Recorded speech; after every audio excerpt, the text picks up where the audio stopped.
Welcome to the Audiobook Lovin Podcast, discussing all things audiobooks with the authors that write the stories and the narrators that perform them.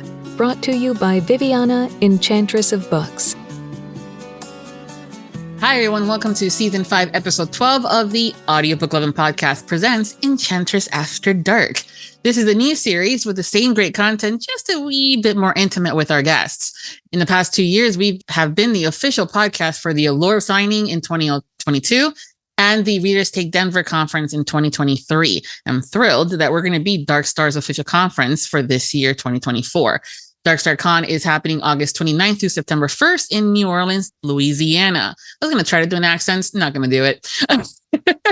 Dark Star Con is a book convention focused on audiobooks and what is the next big thing happening in the audiobook world. Visit their website to learn more about this event. And today I am chatting with one of the signing authors of this event, Cassandra Robbins. Thank you for being here.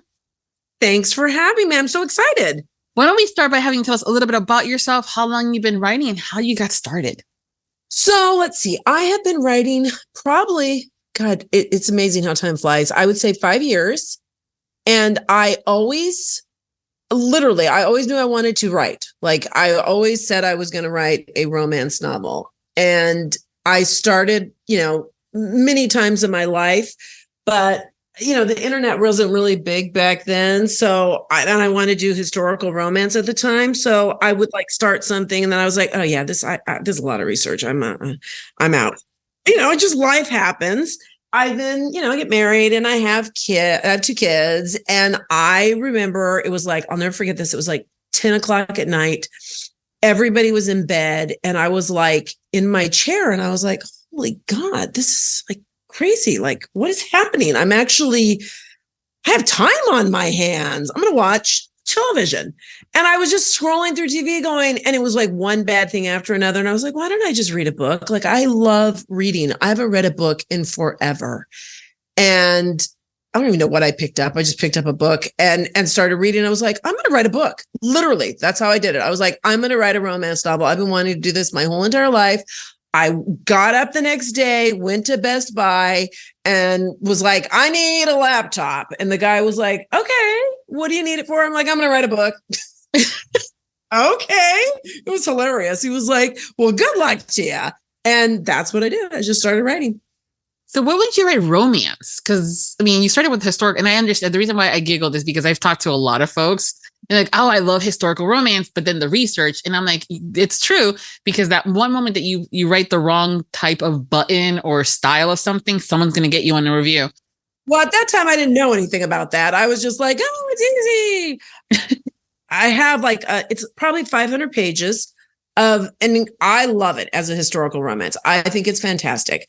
The problem is it needs a lot of editing. It was my first book. And at that point in time, I'm just writing. So I was like, you know what, I'll go back and I'll research all this. And then I'll go to the point where it's it needs a lot of research. That is still on my back burner. One day, I think I will actually release that one, but it's my first book. And, I haven't gone back in and even looked at it, but that's how it is. That's how it started. So what made you decide to write romance? Because with all the different genres. I have been wanting to write romance from the beginning of the time. Since I was 12, I think I was reading. My mom was a voracious reader. And sounds terrible, but I would pick up those romance books of hers literally at 12, probably 12, 13, and just devour them. And I always thought I was going to write romance. It's funny you say that because of the whole back then you were 12. I'm like, yeah, but back then that was Harlequin. Well, they were so much tamer. Yeah. I look back on that kind of stuff and they're nothing like that, like what I write. It's just too funny. Yeah, I know people are like, I don't know about my 12. And I'm going, well, shit, when I was 12, I was reading full-blown adult books. No, I was too. I sit there and I think about all my history that I learned. It's probably from historical romances. I'm cracking up. They would do their research. They would do all kinds of stuff. My historical romance is pretty much full smut. But well, I do look forward to reading that one day. I hope that you'll pull it out. I think about it and I'm like, that is a 500-page book that's just sitting there. All it needs is it needs to be edited. Well, 5 years ago, you just started. And with any skill set, the more you practice, the better the skill set. So I'm sure you're going to be like, good. We hope. That is the hope. The good thing is 99.999% of y'all have. Yes, that is the good thing. So yeah, that's how it kind of started. And then like I said, I did the historical romance, and then I was like, yeah, no, I'm not going to do this. I don't want to do historical. I want to do modern. I started with a duet, and it was my entitled duet, and I loved it. And then I had this vision of like, I took my kids to a carnival, and I saw like a girl just sitting there being like a carnival girl, like she, you know, and who would be her mate. And I came up with Lethal and just started my motorcycle club. And that's kind of how that happened. And then I went from there. Definitely the inspiration can come from any place then. Yeah. So also be nice to the authors. We could end up dead on the page. It's too funny. Yeah. So that's kind of how it is. I don't really have one way of like, I should probably be better about this, about mapping out stuff, but I don't. I just kind of like whatever like kind of comes to me. That's what I then go for. Well, I mean, sometimes when you don't want to ever overthink it. I'm the girl that overthinks it and gets paralyzed in whatever thing that I'm overthinking. And then I just don't move into doing it. I'll just like overthink. Well, yeah, you gotta throw that away. I'm trying. It's hard, but it's true, because then it doesn't, you know what I mean? I find that is when if I start overthinking things, I like literally just walk away from it, because I'm like, you know what? I got to walk away from this because I think I'm making it worse. When it comes down to the writing, because I mean, there's so many people think of romance and they're like, oh, it's just the lovey-dovey stuff. But romance is an umbrella term with so many different subgenres underneath it. Yeah, who knew, right? Right. And people keep coming up with new ones. I remember the first time that new adult was a thing. And I was like, what are we going to do? Like vintage adult and antique adults? Because right. Currently in my vintage adult stage. But how about, is there a genre that you have yet to write in that you're going, maybe?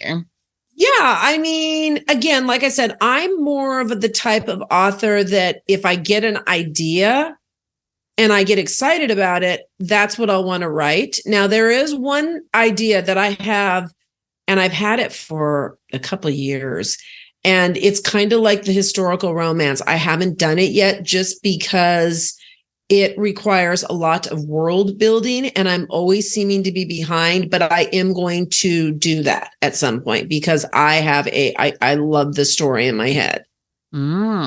I would assume it would be dystopia romance kind of thing.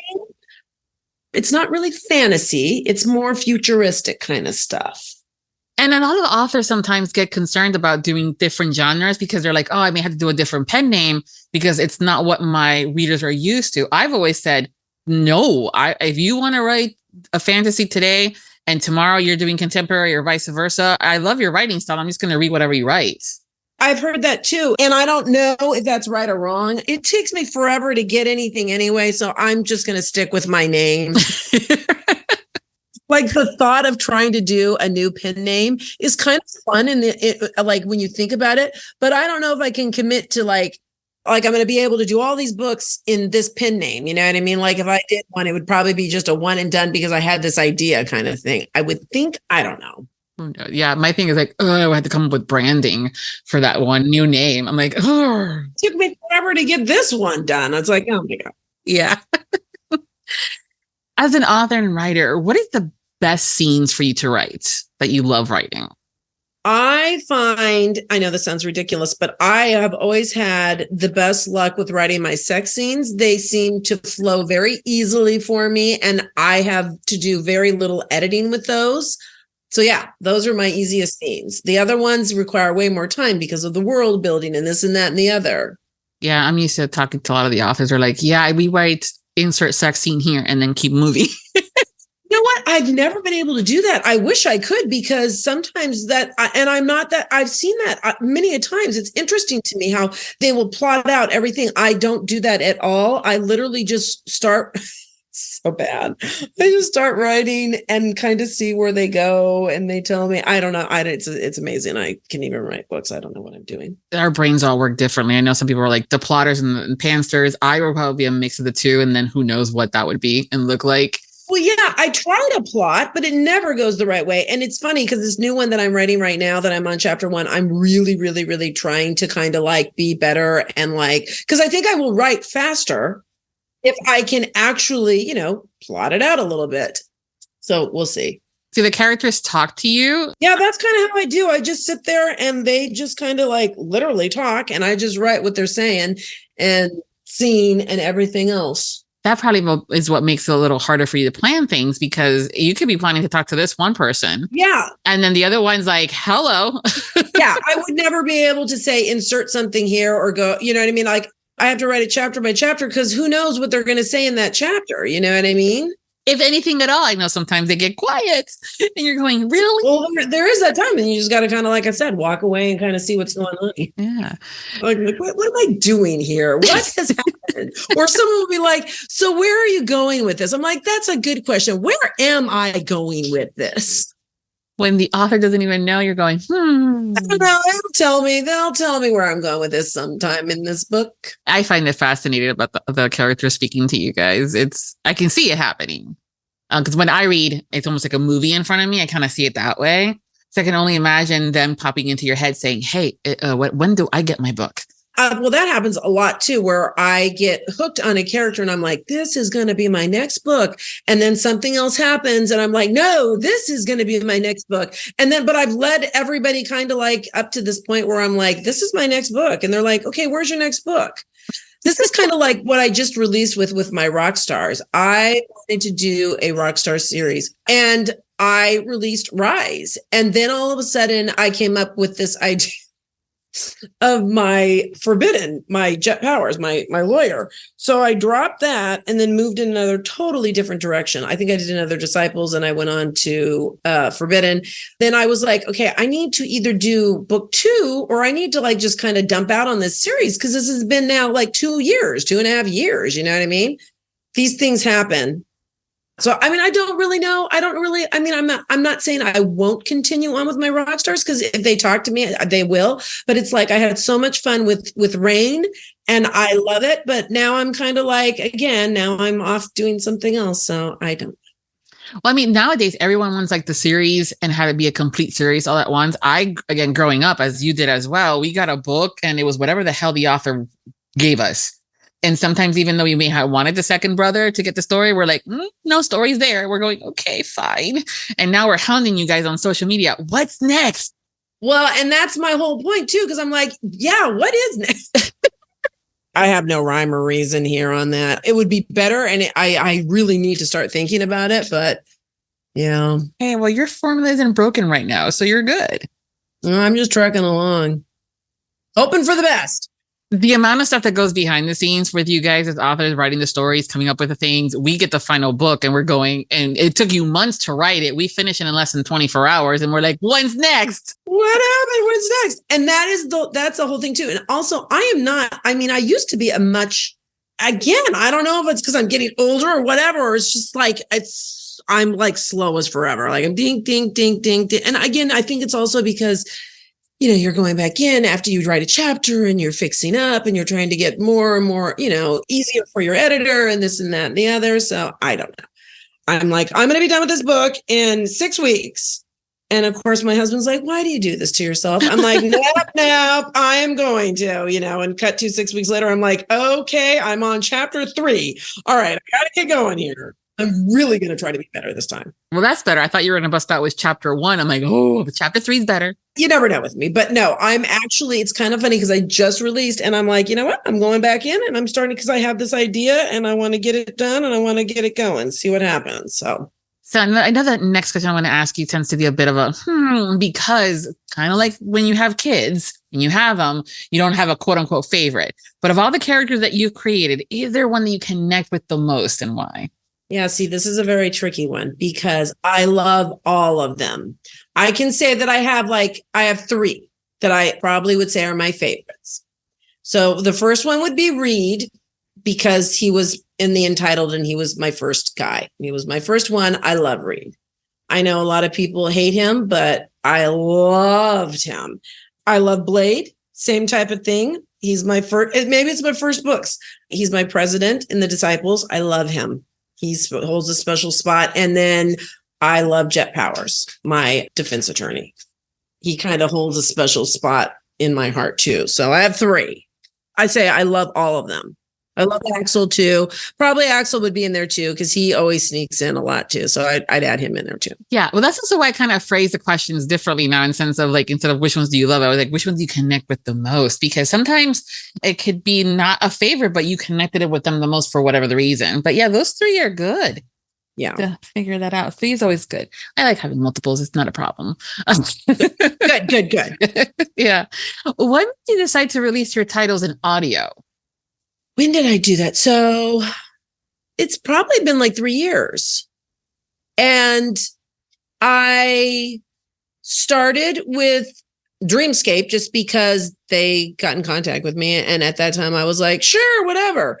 And then as it went along, and it's funny because on a whim, they send you people to listen to. And Troy was one of my guys. And Troy was pretty new at that time. So maybe it was even longer. I don't know. Maybe it was 4 years ago. I don't know.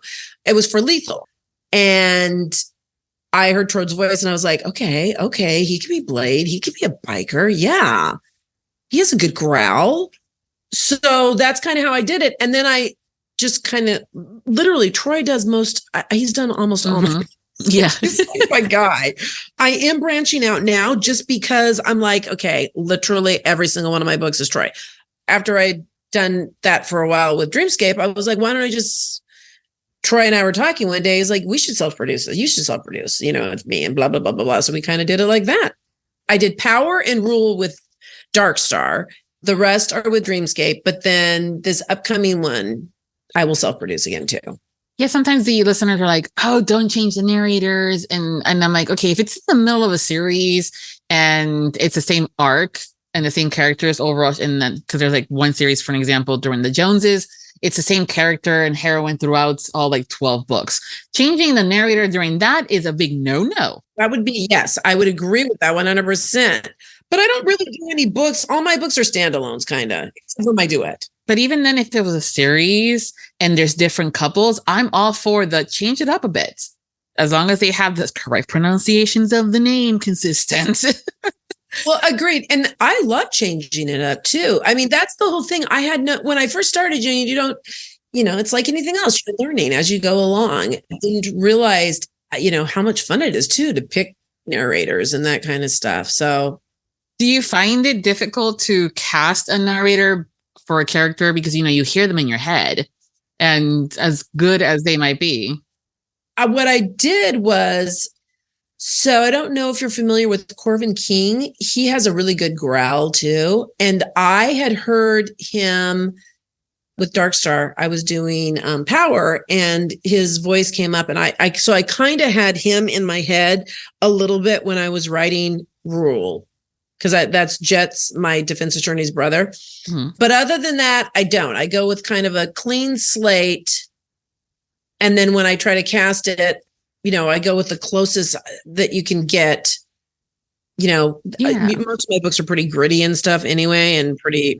So I need someone like that, Well, I mean, that's always like people have that never listened to an audiobook would be like, oh, I hear them in my head. And then when I heard the audiobook, because I was giving it a try, it didn't sound like that. I'm like, well, we all hear something different in our heads. And that's a big thing, really, Again, it's hard for the girls too, because if the girls are younger, you don't want them sounding too old and this and that and the other. And yeah. Do you listen to audiobooks for fun? I don't. I really should start, but I like to read more, you know what I mean? And yet I never read anymore either. So it's kind of like, oh dear. I got into audio more so because of the lack of time. Because, so it was one of those, like, I'm like, I want to read, but I need to do X. I mean, the running list is still ongoing. I think that's what's the beauty of audiobooks. Like, that's how they are now doing so well, because of just that reason. Yeah, it has helped, I think. I mean, I no longer have a commute because with the whole pandemic, many of us that used to, listen during a commute went bye-bye. So It's like laundry and, other stuff in the household, and even in between meetings, like, okay, listening to books and things like that. Do you find that now that you've done, and the books that you have done in audio, and when this is going to be in audio, do you find it that you are writing a little bit different to make it sound better in audio versus in writing? You know what? I haven't gotten to that yet. I probably should, but no, I don't do that yet. But what I am trying to do is get myself together to actually I would love to be able to do a live release with my audio. I applaud all the authors that are able to do that because that takes patience and just plotting and everything. That's really, really, I'm going to try my hardest for my next one to at least, I would love to get it live together, but or at least have it be close, Oh yeah. We shall see. Some authors, as guys, who started doing it where they'll finish writing the book and then they'll get an audio out first and then they'll do the ebook and the paperback release. That's amazing too. I don't know. I don't think I'll ever be able to do that. But if I could ever get ahead, you know what I mean? Yeah, I get it. As I see my list of things to do and my unfinished things that I have on this cart, I hear what you're saying. Yeah. It's not easy, especially for the artsy creative folks, what you guys are as writers. It's always like something else pops at the head and then all this. Plus, of course, adulting and families and all this other fun stuff, right? That's the whole thing too. And, my husband works in the entertainment industry. So he was off for a solid year with all the strike going on, the writer strike and the actor strike. So I literally did 2 books with him home. And I have to say, I am so glad he's back to work right now because that is really hard. It's like him sitting there and I'm like, oh my God. I'm like writing and I'm like in it, you know what I mean? And he'll be like, hey, so I'm like, are you kidding me? Are you kidding me? I am in this. Thanks. Now I'm out. What can I help you with? He's like, sorry, I was just going to turn on the TV. I'm like, get out. Go. I heard the redness that you probably had in your head when he came in. It's like, hey, I'm like, oh my God. Mm-hmm. Yep. Yeah, that was challenging. I'm glad it makes it so much. And I, again, it's easy too, because I'm trying to be better about getting on, drop my kids off and then sit down, get the house stuff as much as I can. But I kind of let that go by the wayside too, because I used to be way more anal about it. Now I'm just like, whatever, it'll last, and get words down because the day will go, and like, okay, I got to go get my kids. And then that's just not going to happen after that. If I'm like, I have 4 hours to do this. Those 4 hours go by so fucking fast. No, it's true. It's like me sitting there thinking, okay, I've turned this on and I'm like, 10 minutes. I'm fine. And I'm like, oh my God. So it's 11 o'clock. I'm late. So you're working with words all the time. What is your favorite word? Now, this is second part of the question is favorite curse word. So don't try to make them one and the same. Well, I was just going to say, are we talking, it was pretty obvious with my favorite word that, and it's funny you're asking this because I have a favorite word apparently in every book. And my editor would literally be like, okay, literally for one book, she was like, I just took out, 300 literally. So I'm like, what?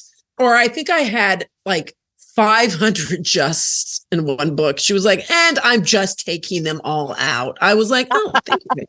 My favorite curse word would absolutely be fuck. I do not at all in real life ever say the C word, but for whatever reason, when I write, that comes out all over the place, everywhere. So yeah, I guess those are my 2 favorites. If I'm busting out, if you ever hear me say something like, oh my gosh, they are such a that, it's really bad. It's really bad. Like they have like, oh, what do they do? Yeah. Yeah. Although I'm not kidding you, Vivian. I never used to say that word. Now that I write more, like literally, if it's really bad, I'll be like, she's a bad. that. I mean, I'm the girl that can use fuck as a pronoun, adjective, noun, anything. I can add it into anything. But yeah, my close friends are like, damn, she used to say a word to describe someone like, yep. Oh, it's really bad now. It's really bad now. Yeah. So here's a quick question that I like to ask you guys. What song do you have to sing along to or dance along to when you hear it, regardless of where you're at? I guess it would be like, I believe in miracles or don't worry, be happy, that kind of stuff. I would jump up and dance to those. Those are good songs. Yeah. Happy songs, I have a list of with all this, like with that's why I ask it too. I'm like, I'm gonna, like, when I'm around with you guys hanging out, just, press the button on my Spotify list, have their song come up and see if that's real or not. If I do that, then, my daughter is 12, so she makes these playlists for me and it's great. But then I can't even believe I'm going to admit this, but I love Justin Bieber. What's wrong with me? But I'll listen to Stay or listen to Ghost or I don't know. Or Taylor Swift. I'll be dancing away to that too. I'm like, what? Yeah, there is no wrong. I mean, as long as you're happy, go for it. Exactly. So one of the things I do like to play with my guests to get to know them better is the game of 2 truths and a lie, where you tell me 3 things about yourself and we have to figure out which one's the lie. So if you have your 3 things, what are they? Okay. Well, unfortunately, I'm going to have to switch this up because I already gave you one of the answers. I was going to ask you about my dogs. So we already know I have 2 dogs. Okay. So let's come up with another one. How about am I supposed to ask the question? No, you tell me 3 things about yourself. We have to guess which one. I always say we because I'm hoping the listeners are playing along. I like bread. And I like to hike, and I like to camp. You like bread? I like bread, all kinds of, I'm just going to say I like all types of carbs. Yeah. You like to hike or that you like to camp? And I like to hike and I like to camp. Yeah. So which one's the lie? Actually, there's 2 lies in there. I thought we were going to do 2. There's 2 lies in there. Okay, good. Let's do with the 2. Let's switch it up a little bit. Why not? No, you're good. You gave me a list too. And of course, am I looking at it now? So I want to say that the truth then is that you like bread and that the hiking and the camping are the lies. You were right on. Was I that obvious? God. Dirt, things of that nature, I'm really not into. Yeah, it's outside. It's like I can go glam camping, I have yet to meet someone that doesn't like bread, even when they've been allergic to or have a gluten issue or anything, they still like it. So I'm like, oh my God, that's my downfall. I try to eat so healthy, but bread is just my thing. I don't like any carbs. Bread, really, it is. Yeah, I hear you. It's one of my, we were like, at jail, they give you just bread and water. I'm like, I think I'd be fine. Well, the other day I was sitting there going, you know what? I've got to drop 10 pounds. I'm like, this is it. I'm just going to go vegan. And literally my husband was like, okay, yeah, but you can still eat bread. So you'd probably just gain weight. I was like, oh God, you're right. I can just see it. He's like, so yeah, just stop. I was like, oh. I got started a year, I think I was in my early 20s. I went into this English restaurant of sorts. It was like a cafe. And I was like, oh, okay, great. I'll have some tea and things like that. And then I saw, because we were looking for lunch and we were going to the menu, I'm thinking we'll have salads and stuff like that. And then I saw that they had, I think it translated to poor man's meal. Basically, it was a baguette, butter, and cheese. And I was like, sold. That's mine. I'm full on with that. I'm like, I don't even need an entree. Yep. Or if it's fresh bread with the butter. Oh yeah. And or the oils, when you go to a restaurant. I'm like, yep. Well, then we can sit there and say, well, olive oil is good for us. We're yes. Come on.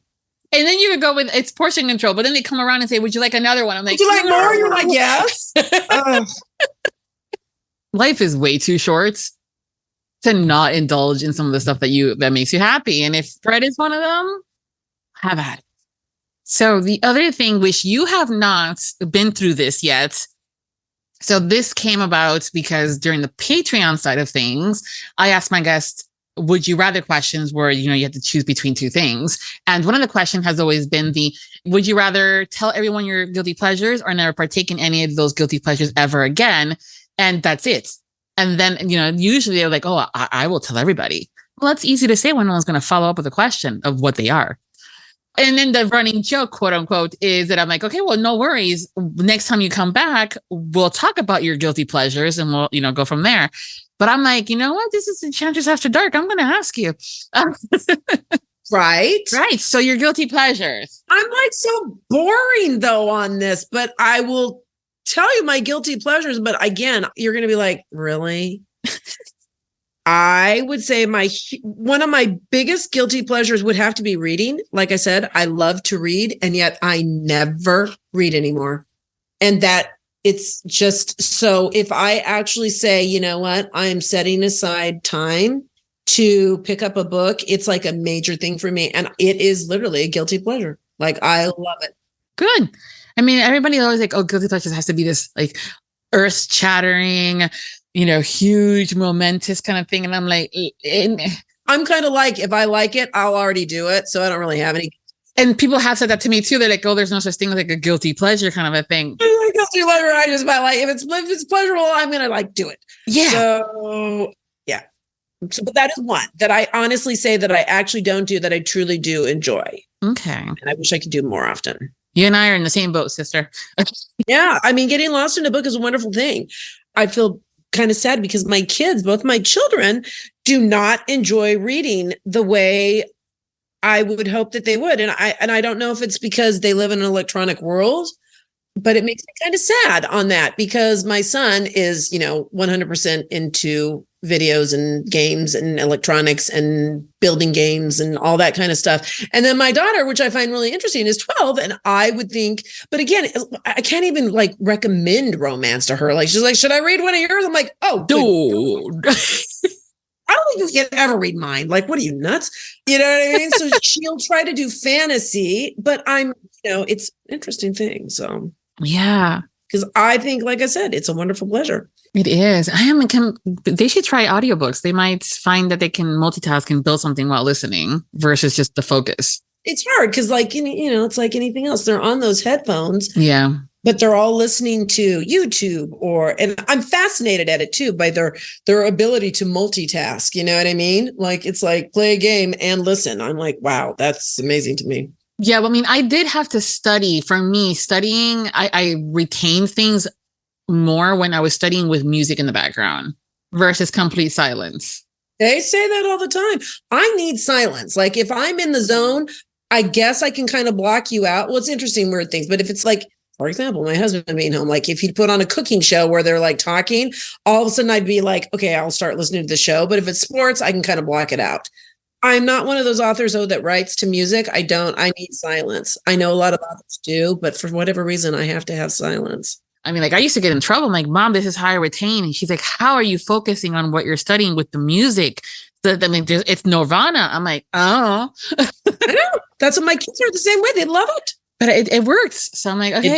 It does. And so we just embrace it and go along. That's good. So the other thing because some guests you may be surprised, have gone rogue in the sense of they have turned the tables and tried asking me questions about me. And I'm like, no. That is hysterical. I love that. It's hilarious. And I'm going, no. And then one of them did it so smoothly. I got into like 4 or 5. I'm like, wait a minute here. What happened here? We're talking about me. Yeah. It's fantastic. Yeah. So I figured I'll give you guys all an opportunity that, where you can ask me anything. Well, I just want to know again that, so I'm trying to think, because we have kind of known each other for a while, but it's like, so weren't you in PR and then like, how is this journey into this land? Or are you still kind of doing that? I still do it. So here's my downfall. I'm a learner. And I kind of started as a reviewer and things like that and got into the PR side because not only aside from my business degree with, minor in marketing, I was seeing that there's this stuff that was like, I was signing up for, PR company stuff. And then I'm still having to find the book cover because it didn't include it. Or I'm having to find the latest information. Their website links were incorrect. I'm like, really, folks, how much are these authors paying for this stuff? But it was one of those, like, I liked an author enough to kind of, I'm like, hey, next time, I can do this. And that's kind of how that started. And it just continued to morph into doing graphics. And then I got my certifications in graphics design work and learning things. And then guilty pleasure of mine was audiobooks, and started the series back. Now it's going to be, this June will be 10 years. So I got to plan a big thing for this year for the June. Oh my God, that's fantastic. Yeah. So June is audiobook month. And that's how, 10 years ago with my BFF at the time, and also still book blogger as buddy as well with Books and Kisses, we're like, there's nothing going on right now this month. I'm like, are you kidding me? And hence Audiobook Lovin was launched, and goodness, how we've come far. We used to do things in Google Hangout. That was bad. So like you and your historical, I love this. I look back and I'm like, damn, no. And I can't go back and edit those. So I know. Oh, I know. it was like one episode a day for the entire month. And people were like, you should just do this all like year long. And I'm like, every day he's like, no. I'm like, oh, thank God. Yeah. Right. And then the podcast came out. So we're now in season 5. So 5 years. And that is crazy. Yeah. I had no idea we were doing it this long. I know it doesn't seem like it, but yeah, it has. And so, but I've been in the industry now in one capacity or another for about 15 years. And then when the conventions, I'm like, hey, when the lore happened, I was like, it'd be kind of cool for me to be the official podcaster, hang out with you guys as the signing authors and the narrators to get the people before going to the event to get to know you better. And so like now that you're going to Dark Star, someone may never have read your books or listened to your books. And instead of them walking by your table or having a little bit like, oh, I don't know what to tell you, I don't know what to say to you, they're going to bust out like, oh my God, I like bread too. I love it. Some people might bring you bread. Surprise. And I would love that. Yes. And then that's table stuff with bread. Cheers. Yeah. They get creative. And that's kind of how this also thing started. And when Troy announced the Dark Star, we had been talking about it for a while before the announcement, but NDAs. Yeah. And I was like, and he goes, well, and I'm like, audiobooks. And so now we're on the official podcast. So I think it's wonderful. Yeah, absolutely. I'm thrilled. So I know that you signed at other conferences before, like at Wild and Windy. Now with Dark Star that you're going to sign there too. What are you looking forward to it? Because it's going to be a little different with the focus being a little different. Well, this is going to be a whole, has this ever what they're kind of doing ever been done yet? Yeah, it's different. They're like the Allure, the one that I went to 2 years ago that I was the official. Allure was the one that I think kind of catapulted this can be done. Troy was there too. And then the partnership with that team kind of dissolved and then nothing. And I'm like, oh, so I'm glad someone picked up the reins and said, hey, we can continue to do something fun. I don't know, to be honest. I'm just rolling with it because it sounds fun. Again, I like to just go and meet people. I think it's just wonderful. And I'm always so grateful if anyone even just wants to stop by and say hello. I don't care if they buy my book or whatever. It's just kind of nice. You know what I mean? Yeah. And the listeners too. A lot of times listeners won't go to the conferences because they have not read the book. And they're like, well, I don't know what they're going to do. But it's a whole event. That's the whole great thing about these conferences. I know sometimes they get crazy and I know it gets hot and the lines are long, but it's still so much fun. To be honest, I'm just going with I haven't ever, it's funny because I've been so many places around the world and everything else, but the one place I have not been and I've always wanted to go is New Orleans. Oh, I have a feeling that you'll end up writing a book based in New Orleans while you're there. You'll get inspired by so many different things there. Yeah, right? Yeah, it's a great city. The beignets, oh my God. Well, I'm excited. So all that, I can't wait. I'm just rolling with it because it looks like, he's got a whole list of things going on. And it's a couple of days. Yeah. Whereas all the other stuff that I've done is, you fly in, you do the signing, and then you kind of fly out kind of thing. So yeah, it's going to be fun. And I know that with some of the narrators there, obviously you've had Troy as far as one of your narrators. So you'll be able to hang out with your narrator. It's funny because when I was at Wild and Windy, Troy was there and he came tromping around. I was like, it was funny because I was chit-chatting with Tiffany and she was like, I'm like, where is he? Bring him over here. And as soon as he showed up, I just kind of kidnapped him at my table because I loved that. I was like, just keep signing because like I said, he'd done most of my books. Yeah. So it's so much fun. I love this whole idea of the narrators being there. And I think, if I'm not mistaken, I think Corvin King and Angelina Rocco are both going to be there too. Yeah. And the list keeps growing. So who knows who else? No, I know. It's so great. Yeah. Who else might be going that you've had in one capacity or not? Well, and also it's great too, because again, as an author, you can be like, oh my God, for my next book. Right. That's the other thing too. I've told some of the narrators, I'm like, aside from networking and things like that, you never know. It could be a potential gig. Absolutely. Well, Cassandra, before we go, can you tell us what you're currently working on or what's coming up next for you? So I don't want to say what I'm, it's new. But I can say this. It is forbidden. Okay. It is forbidden.